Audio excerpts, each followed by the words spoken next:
There is a verdict in the case against a driver accused of causing a deadly crash that devastated 5 families. After 2 days of deliberation, a jury agreed that Derrick Thompson slammed into a car in South Minneapolis 2 summers ago. These 5 young women all died just hours before they planned to attend a friend's wedding.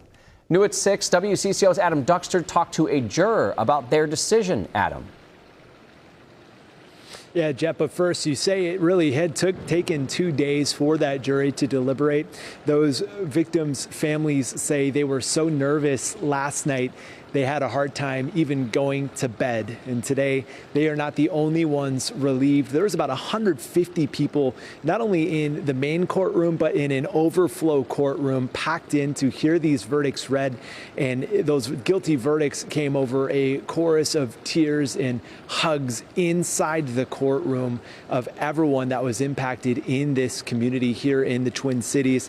Now, as for how long Derrick Thompson will now spend behind bars, that decision is up to the judge who presided over this entire case. As not only did the jury find Thompson guilty on all 15 of those charges, including those 5 murder charges, they also found that because of prior convictions and details of how he acted that night, his charges go above and beyond what is standard here in Minnesota. And ultimately, the judge will decide how long he goes to prison. Now, you did mention we talked to one of those jury members who told us the jury was really largely impacted by Thompson's brother's testimony, as the state had claimed it was his brother, the defense had claimed it was his brother behind the wheel, but the state called his brother as a witness, and he testified that he was not.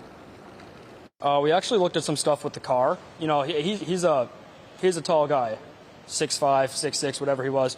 The thing that kind of pushed us over the edge, because we had a lot of good information, but the thing that really confirmed it for us was actually where the seat was in terms of how far it was pushed back, because that man had long legs. It's a lot, you know, it's a lot. And you know, I since I got on this jury, I've been thinking about those families every day, in a sense of I can't even imagine, you know, how it would feel.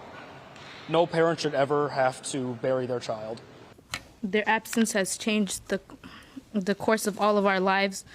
Homes are forever broken and our families are forever in pain.